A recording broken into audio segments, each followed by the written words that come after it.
আমিরে জামাতকে সেনাপ্রধানের বিশেষ প্রস্তাব নিয়ে তোলপাড়। দর্শক, জামাতও খুব খুশি। বিষয়টা গুরুত্বপূর্ণ। একটা সিম্পল ঘটনা রাজনীতিতে রংসাং মাখিয়ে খুব এক্সাজারেট করা হচ্ছে এবং জামাত শিবিরের লোকজনও বিষয়টার ভার নিতে পারছে না বলে মনে হচ্ছে। এজন্য এই বিষয়গুলোতে সচেতন থাকা দরকার। জরুরি আলাপ করছি দর্শক। ভার নেয়া এটা শিখতে হবে। দেখেন, আপনি যদি হিউম্যান সাইকোলজি স্টাডি করেন অথবা ওয়ার্ল্ড পলিটিক্সের হিস্ট্রি পড়েন, সেখানে ক্ষমতার ভার নেয়ার একটা বিষয় আছে। মেকিয়াভেলির দি প্রিন্স পড়েন, অনেক কিছু বুঝবেন। প্লেটোর পলিটিক্স পড়েন, ফিলোসোফার কিং পড়েন, ফিলোসোফার কিং থিওরি পড়েন, প্লেটন বা প্লেটনিক স্টেট থিওরি যদি পড়েন, বিষয়টা বোঝা যাবে যে ক্ষমতার ভার নেয়া সবার পক্ষে সম্ভব নয়। এজন্যে এই প্লেটো ফিলোসোফার কিং এর কথা বলেছেন যে ওই বংশ থেকেই রাজা হবে। হঠাৎ করে এই যে গণতন্ত্রের অনেক সমালোচকরা অনেকে বলেন যে কেউ ক্ষমতা পেলেই ক্ষমতার ভার নিতে পারে না। কি সেটা? একজন গরিব লোক একদম রুট লেভেল থেকে উঠে যদি হঠাৎ বিরাট কিছু হয়ে যায়, ক্ষমতাশালী হয়ে যায়, সে জালেম হয়ে যায়। একজন মারাত্মক মজলুম যদি হঠাৎ অনেক বেশি পাওয়ার পায়, তাহলে সেও জালেম হয়ে যায়। মজলুম রাতারাতি বড় ক্ষমতা পেলে সে জালেম হয়ে যায়। এটা সাইকোলজি, হিউম্যান সাইকোলজি বা হিউম্যান পলিটিক্যাল সাইকোলজি স্টাডি করলে, গবেষণা করলে এটা পাওয়া যায়। এজন্য দেখবেন যে যেমন বিএনপির দিকেই তাকান, অবশ্যই মজলুম ছিল বিএনপি। বিশেষ করে কেন্দ্রীয় বিএনপি কখনোই মজলুম ছিল না। মির্জা আব্বাসরা বহাল তো বিয়েতেই ছিলেন সবসময়, কিন্তু রুট লেভেলের বিএনপি সিরিয়াসলি মজলুম ছিল।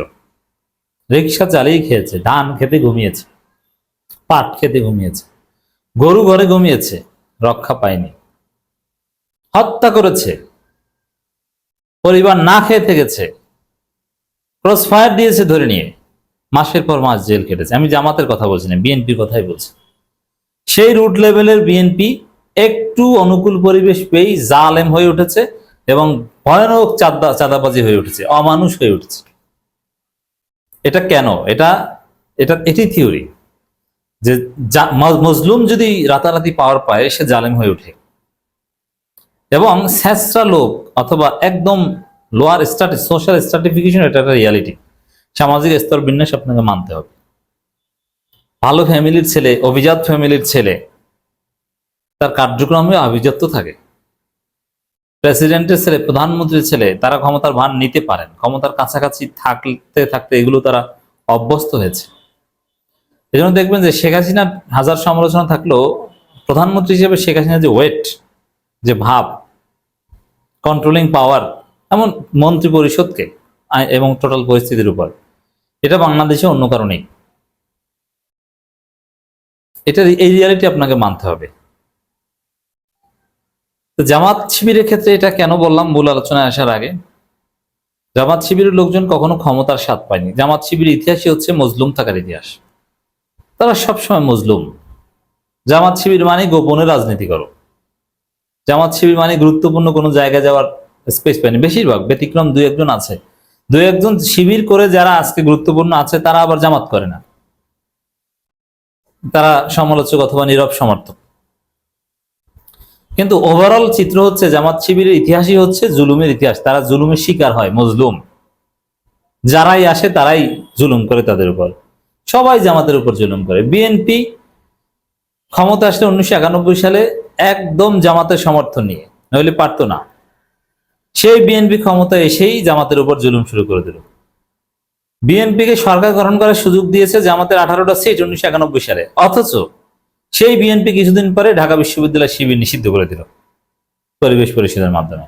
জাহাঙ্গীরনগর বিশ্ববিদ্যালয় নিষিদ্ধ, এবং শিবির অনেক স্টুডেন্টদেরকে হত্যা করেছে ক্ষমতা পাওয়ার কিছুদিনের মধ্যে। অথচ ক্ষমতাটা দিয়েছেই জামাত। আপনি চিন্তা করেছেন কি বিএনপি কি করতে পেরেছে বা কি করেছে?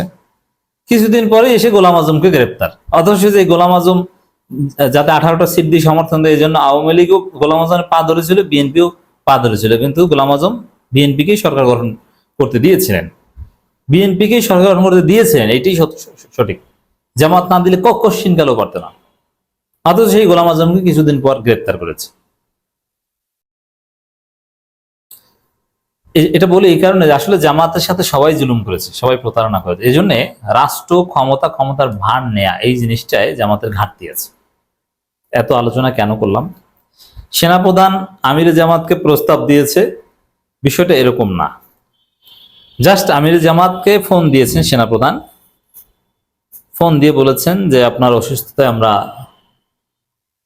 দোয়া করছি, আল্লাহ আপনাকে সুস্থ করুক, এবং আপনার চিকিৎসায় যদি কোনো সহায়তা দরকার হয়, যেহেতু বাংলাদেশের সবচাইতে ভালো হসপিটাল সিএমএইচ, আপনি স্কোয়ার অথবা আরো যেগুলো আছে প্রথম সারি, এভার কেয়ার, নানান জায়গায় আপনি যেতে পারেন, কিন্তু সিএমএইচ এর মতো ভালো চিকিৎসা আপনি কোথাও পাবেন না।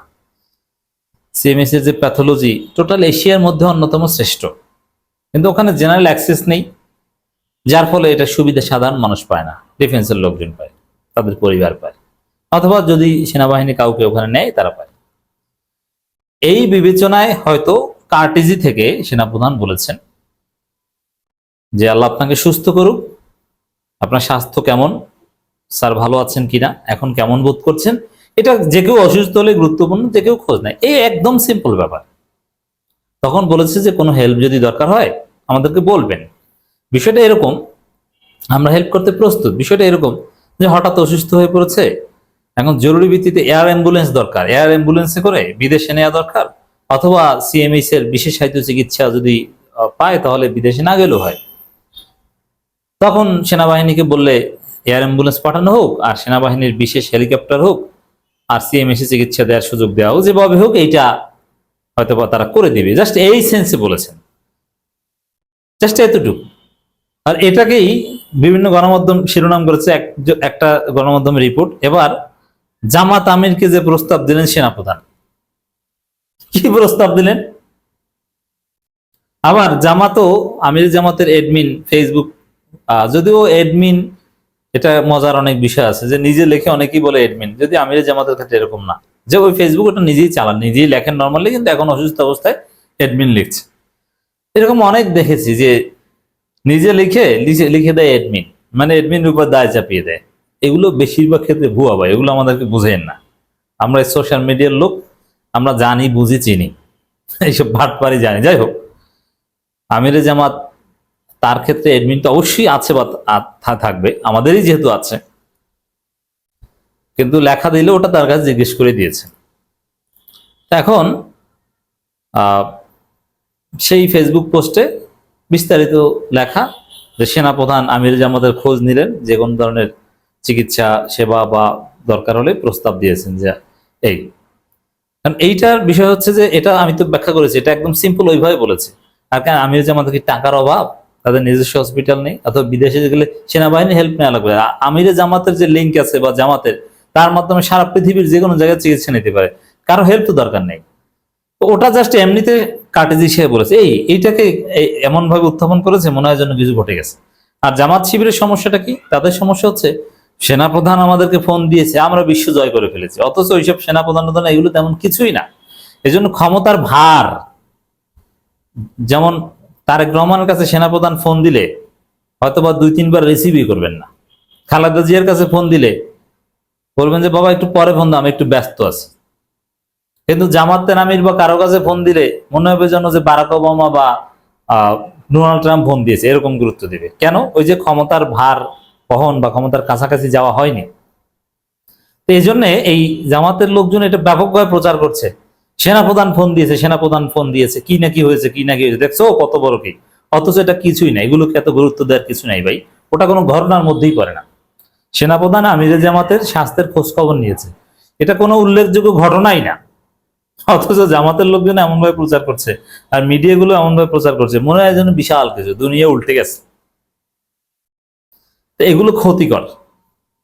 বিশেষ করে জামাত শিবিরের লোকজনের জন্য এই আলোচনাটা এই জন্য করলাম যে আপনারা ওই আপনার থানা আমির ওসি ফোন দিলে ওসিকে ওসি আপনার জন্য দাঁড়িয়ে থাকবে, ইউএনও আপনার জন্য দাঁড়িয়ে থাকবে, বলবে যে আপনি অমুক টাইমে আসেন।